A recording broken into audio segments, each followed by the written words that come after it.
Shalom Bapak Ibu, saudara-saudara yang kasih dalam Tuhan Yesus Kristus. Bertemu lagi dengan saya dan marilah kita sama-sama mempelajari firman Tuhan dengan tema semalam menyenangkan dan memenangkan hati Sang Raja. Tapi sebelumnya marilah kita berdoa dahulu. Tuhan Allah Bapa kami yang ada di dalam kerajaan surga yang mulia, puji syukur kami ucapkan padamu ya Tuhan, bahwa kami tetap Kau berkati, tetap Kau jaga kesehatan kami, tetap Kau bungkus kami dengan darah-Mu yang kudus sehingga tidak ada penyakit corona ataupun roh-roh jahat yang dapat menyerang pikiran jiwa kami. Sebentar lagi Tuhan kami akan berbicara tentang firman-Mu ya Tuhan. Urapi lidah dan bibir hamba-Mu untuk menyampaikan isi hati-Mu, dan jadikan aku saluran hayat-Mu ya Bapa, hingga firman-Mu meluber, meluap mengenai mereka yang menonton video ini, dan biar Roh Kudus juga mengurapi hamba-Mu dan mengurapi mereka yang mendengarkan firman-Mu, sehingga firman-Mu dapat menjadi santapan rohani mereka dan mereka menjadi pelaku-pelaku firman. Terima kasih Tuhan, berbicaralah dan kami siap untuk mendengarkan. Amin. Saudara-saudara, sejumlah rahasia ilahi tentang transformasi menunggu saudara di dalam kisah antara hidup dan mati yang dialami Esther yang hidup di Persia sebelum zaman Islam. Tersembunyi di dalam rahasia-rahasia protokol istana, sandi yang menggambarkan tujuan Alkitab, bagaimana mendapatkan akses ke hadirat Allah. Secara harfiah, kitab Esther berisi sebuah peta jalan menuju Allah. Kisah Esther yang mengungkapkan hikmat Allah yang kekal tentang masa depan dan tujuan saudara sendiri. Naiknya kedudukan seorang rakyat jelata menjadi seorang bangsawan, tepatnya seorang ratu, akan menyalakan impian-impian yang dapat menjadi kenyataan di dalam kehidupan kita masing-masing, sekalipun menghadapi begitu banyak rintangan. Esther berhasil merebut hati sang raja sehingga diangkat menjadi ratu dan selanjutnya juga menyelamatkan bangsanya. Kisah Esther di Alkitab telah membuat saya yakin bahwa ketertarikan kita pada transformasi yang terwujud melalui cinta dan kemauan berasal dari Allah. Jika kisah Esther menggambarkan seorang petani yang menjadi ratu, maka kisah pendahulunya melukiskan tentang kejatuhan seorang ratu Persia, yaitu Ratu Wasti, yang menjadi rakyat jelata, bahkan mungkin dijatuhi hukuman mati. Raja Ahasiweros ingin memperlihatkan kecantikan Ratu Wasti di hadapan seluruh rakyat dan pembesar. Pada hari ke-7 pesta yang diadakannya, tetapi ditolak oleh Ratu Wasti. Kisah Esther bukan semata-mata sebuah dongeng tentang persekongkolan, penculikan, pembunuhan, rancangan pemusnahan suatu bangsa, dan suatu percintaan yang mustahil dan berada di ambang pintu kehidupan atau kematian. Tetapi kisah Esther mengungkapkan hikmat kekal tentang masa depan dan tujuan hidup kita. Dengan cara bagaimanakah gairah seorang udik kepada rajanya dapat mengubah dirinya menjadi seorang ratu? Semua orang pasti ingin hidup yang lebih baik dari keberadaan dan kehidupan yang ada sekarang. Kitab Esther adalah pewahyuan tentang bagaimana cara Allah mengatasi kelemahan dan kegagalan kita, manusia yang berusaha untuk mencapai ruang tahtanya dengan cara meningkatkan posisi dan kedudukan kita. Ester memandang mata raja, menyentuh hatinya, dan mendapatkan kasih sayangnya. Inilah yang menyebabkan dia dipindahkan dari balai pertemuan ke tempat tinggal raja sebagai ratunya. Dan inilah cara Allah mempromosikan hidup saudara dan saya lewat kesempatan. Raja Ahasveros dapat memperoleh wanita cantik di mana saja, dan haremnya merupakan bukti untuk hal itu. Untuk dapat memikat raja seperti dia, bukan hanya sekedar kecantikan atau daya tarik seksual saja. Ester mungkin hanya dijadikan gundik atau selir, tetapi pasti ada sesuatu di dalam diri Ester sehingga raja berkomitmen menjadikan Ester sebagai ratunya. Apakah kunci kemenangan Ester? Kecantikannya, rahasianya, atau kedua-duanya? Ada 1469 peserta calon ratu dari 127 provinsi kerajaan Ahasveros. Dan mereka kebanyakan adalah juga putri bangsawan dan orang-orang kaya. Ester adalah salah satu dari 4 wanita Yahudi tercantik yang ada di Alkitab, yaitu Sarah, Rahab, dan Abigail. Ester tidak terlahir sebagai keluarga kerajaan atau bangsawan.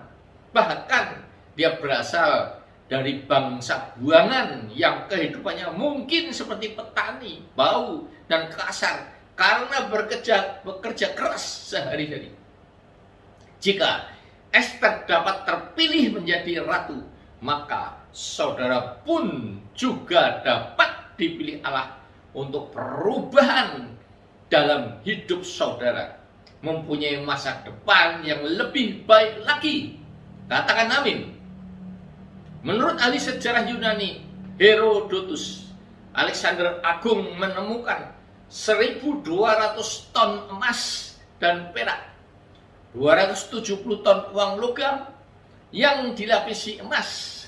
Ini pun hanya sebagian dari kekayaan Raja Ahasveros, jauh sebelum terkuras oleh perang, proyek-proyek pembangunan yang ditinggalkan begitu saja.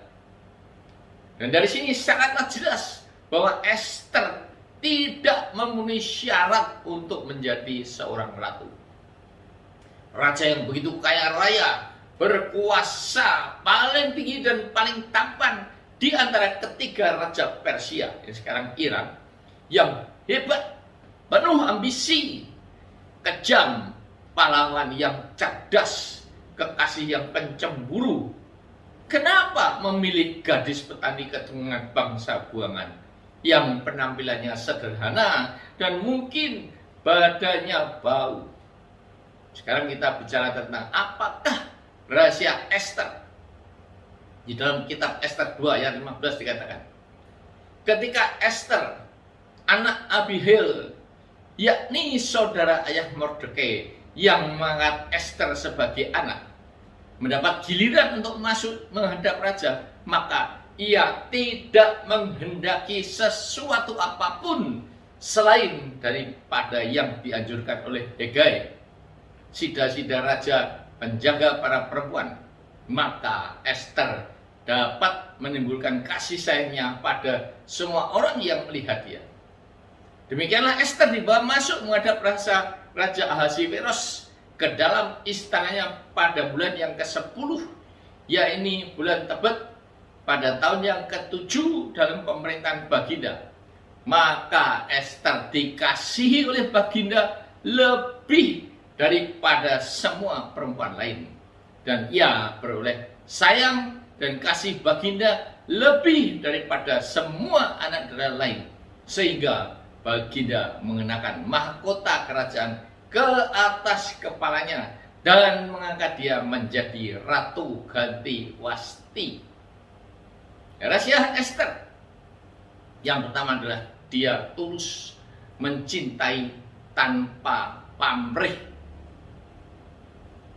Dan itu rahasianya dikatakan oleh Hegai, sang sida-sida raja yang tahu apa kesenangan raja, yang dapat setiap saat masuk ke dalam tempat perhatian raja. Yang kedua adalah melakukan apa saja yang disenangi raja. Saudara-saudara, persiapan sebelum menemui raja itu 6 bulan memakai wangi-wangian dan minyak mur, dan 6 bulan selanjutnya memakai minyak kasai dan lain-lain wangian, sehingga ketika masuk menghadap raja, maka apapun yang diminta raja harus diberikan. Yang jelas pasti diajak tidur. Setelah itu dikembalikan ke rumah harem dan tidak akan ketemu raja kalau tidak dipanggil lagi. Nah, jadi dari 1000 hampir 1500, berarti kalau satu hari dipanggil satu itu 4 tahun baru ketemu. Saudara-saudara, inilah resikonya. Walaupun kalau menang menjadi ratu, tapi resikonya adalah menjadi burung di dalam sangkar emas, saudara-saudara. Yang pertama, kita coba melihat tulus mencintai tanpa pamrih. Ya, seorang wanita, apalagi kalau cantik, mayoritas mencintai pria adalah karena materi, apalagi kalau wanita itu berasal dari orang biasa atau orang miskin. Laki-lakinya sudah mapan, kaya, soal muka tidak menjadi soal. Esther tidak menghendaki suatu apapun selain yang dianjurkan Hegai. Esther tahu, jika memiliki raja, berarti semua milik raja juga akan menjadi miliknya. 2, melakukan apa yang disenangi raja. Saudara-saudara, menaklukkan seorang playboy saja susah, apalagi seorang raja kaya raya, ganteng, gagah. Tetapi Esther berhasil menaklukkan raja. Rahasianya yaitu tahu apa yang disenangi sang raja. Selera seorang raja pasti permaisurinya harus cantik, dan Esther memenuhi kriteria ini. Kemudian harus romantis, lemah lembut, gemeski. Kalau orang suruh bilang melakuni kaya macan luwe, ya. Ngidak telek ora penyek. Nah, tidak bisa dipungkiri lagi. Juga pelayanan di tempat tidur, servis memuaskan, jos gandos sampai teler, bukan muka setan rasa ketan. Dari segi fisik dan perempuan pasti semua peserta yang lain juga memiliki kriteria tersebut. Bodinya semrongo, aduhe seperti gitar Spanyol, tapi yang belum semplok. Tapi yang terutama dan terpenting rahasianya, sehingga raja jatuh hati kepada Esther bukan karena penampilan fisik saja, tetapi seperti yang ada di dalam ayat 15b ini, yaitu maka ia tidak menghendaki sesuatu apapun juga selain daripada yang dianjurkan oleh Hegai, sida-sida raja. Maka Esther dapat menimbulkan kasih sayang pada semua orang yang melihat dia. Bayangkan saudara, Hegai ketemu Esther aja sayang, padahal dia sudah dikebiri, ya, sudah nggak bisa apa-apa dengan perempuan. Ya, mungkin peserta lain itu bersolek atau berpakaian menurut selera mereka. Begitu juga perilakunya di hadapan raja, karena mereka tidak tahu apa yang disenangi raja. Ketika ditanya raja, apa yang dia inginkan? Mungkin ada yang menjawab, ingin istana sendiri, permata-permata yang indah, bahkan kekuasaan, dan diperhatikan raja, dan sebagainya. Tetapi Esther tidak menghendaki apapun juga selain melayani sang raja dan melakukan apa yang disenangi raja. Inilah kuncinya, saudara-saudara. Ketika kita mempunyai istri yang tidak menuntut apa-apa, ya, melayani kita, melakukan apa yang kita senangi, pasti kita akan jatuh hati. Nah, siapa laki-laki yang tidak jatuh hati dengan wanita yang cantik, romantis, bukan rokok makan gratis, saudara, manja, bukan mandi jarang, lemah gemulai, pandai melayani, dan tidak minta apa-apa, berarti cintanya murni, saudara. Nah, apakah arti rohani kisah Ester? Raja Ahasiveros melambangkan Yesus, raja segala raja, yang jauh lebih kaya dari Ahasiveros, karena dia yang memiliki dunia dan kerajaan surga yang jalan-jalannya terbuat dari emas murni, dinding-dindingnya dari batu permata asli, batu yaspis, dan sebagai istana di surga mulia yang disediakan bagi kita, yang dipilihnya sebagai mempelai wanitanya. Jika untuk menemui Raja Ahasiveros harus disiapkan 1 tahun, apalagi menemui raja segala raja, Kristus Yesus. Namun ternyata Tuhan Yesus yang malah menginginkan saudara dan saya untuk menemui dia setiap saat. Saat ini juga tidak usah ada persiapan ini itu sampai 1 tahun. Dan Kristus juga menginginkan kita menemuinya selama mungkin tanpa izin, hanya berlutut di hadapannya saja. Tidak diperlukan pewangi badan, yang diperlukan adalah hati yang bersyukur, memuji dan menyembah Kristus Sang Raja di atas segala raja. Kita bahkan seperti anak yang hilang, bau babi, saudara, tapi ayahnya berlari menyambutnya dan memeluknya. Itulah Tuhan Yesus Kristus. Sekalipun kita ini bau dosa, tetapi ketika kita datang kepada dia dengan setengah hati, kita akan dipeluk, diciumnya. Nah, hal ini hanya dapat dilakukan jika saudara dan saya hidup dalam kebenaran dan kekudusan, bertobat, meninggalkan dosa-dosa kedagingan dan keinginan duniawi, mulai dengan hidup baru. Ester adalah kita, calon mempelai dari raja segala raja, yaitu Yesus Kristus. Kita adalah manusia berdosa, bau, yang sebenarnya tidak layak menjadi mempelai Sang Raja Yesus Kristus. Tetapi karena anugerah dan kasih karunia-Nya, maka kita dilayakkan dan dipilih menjadi mempelainya, saudara-saudara. Bahkan dijadikan ahli waris kerajaan Allah. Seperti Ester yang melayani raja tanpa pamrih. Demikian pula yang harus kita lakukan untuk mencintai Sang Raja Kristus yang telah mati di kayu salib untuk menebus dosa-dosa saudara dan saya.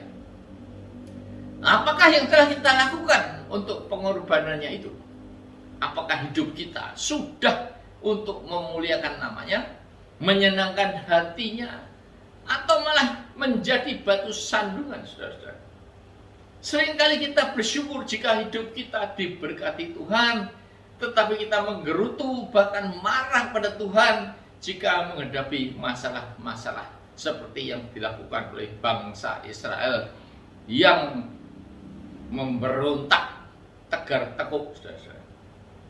Padahal Allah mempunyai tujuan di balik masalah-masalah yang ada, yaitu untuk membentuk karakter-karakter kita, atau memakai kita sebagai alatnya untuk memuliakan Dia, untuk menaikkan level iman kita.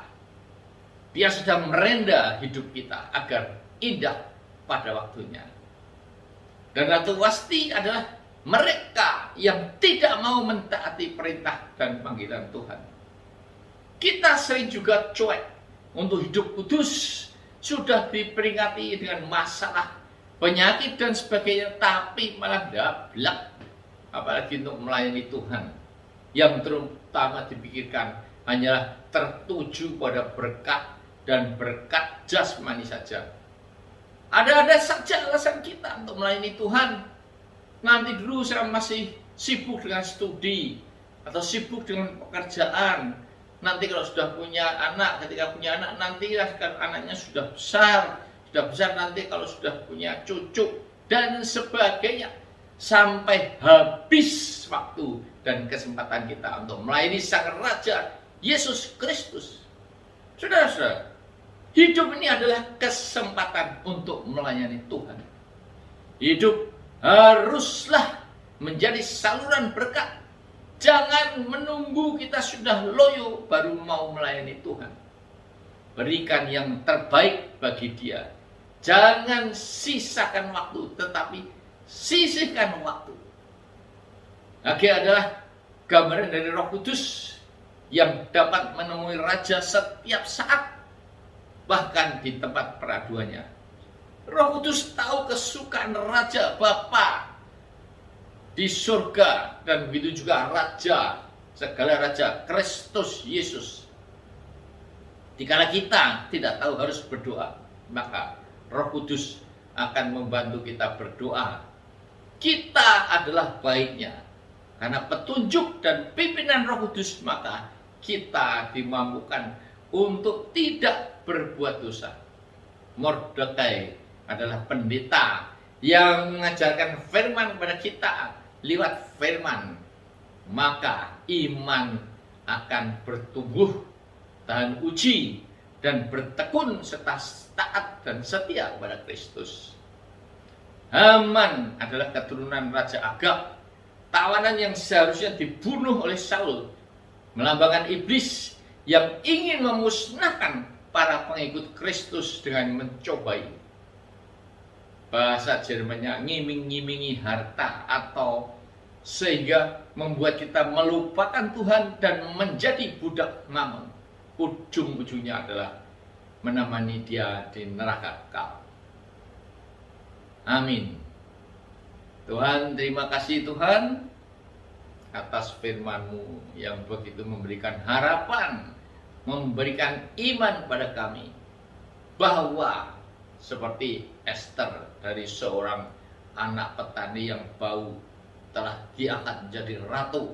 Demikian juga Tuhan, Kau akan mengangkat kehidupan kami yang dari dalam lumpur, akan Kau bersihkan, akan naik ke atas, naik dan tidak pernah turun lagi Tuhan. Karena itu kami harus melayani Engkau, mencintai Engkau tanpa pamrih, melayani Engkau Raja segala raja. Dan biarlah firman-Mu saat ini mengingatkan kami Tuhan, apa yang harus kami lakukan, sehingga Engkau akan mencintai kami, mengangkat kami sebagai mempelai perempuan-Mu ya Tuhan. Di surga nanti kita bertemu, saling tatap muka. Terima kasih Tuhan. Dan mari saudara-saudara yang sudah merasa diberkati, sama-sama katakan amin.